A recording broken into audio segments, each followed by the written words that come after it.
So this is my 43rd year in education. I had been at Round Rock High School most of that time. I started at Westwood in '84. I was there about 7 years and then moved back to Round Rock because it's home. I graduated from Round Rock.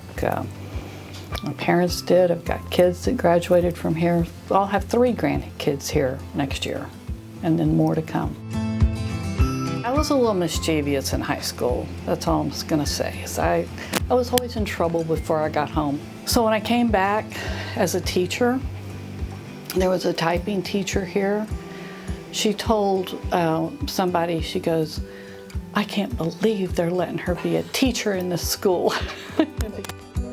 They're letting her back in. Susan Seale, she and I started at Westwood together in 1984, and so we've been friends since then. So then she retired a couple of years ago and then came back, so she's here, which was exciting. I definitely realized that Kay was my person. She was somebody that we were simpatico. We were going to be okay if we worked together like that. And so anyway, we became really good friends throughout the years, and we had fun at Westwood. She'll appreciate that. Just leave it at that? Yeah, we'll just leave it at that. Well, I started teaching at Westwood the second year it was open. And and since that time, I was there for 33 years. It became home. It was a sad day for me when I left. Then I retired right about the time of COVID. And then I started subbing back at Westwood after we could, and I realized I wanted my class again. I wanted a classroom. And so I talked to Matt Groff at Round Rock High School, and he told me they had an opening for me that I could come back. And so I've been here now, this is my second year. Being a teacher, just being a teacher.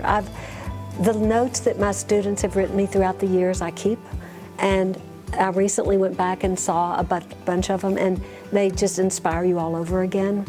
The very first note I ever got from a student was my first year of teaching at Lago, and it was at Christmas time.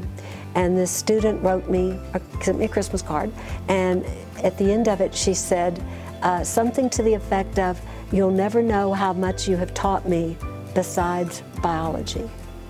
That scared me because I realized I'm teaching them all the time, not just the subject, but life. Kay and I talked about that the other day, and she told me her thoughts, and I said, well, as long as she's staying, I'm staying. So I just can't get away from it. I just really enjoy working with the kids, and as long as I still enjoy it, then I'm gonna keep going.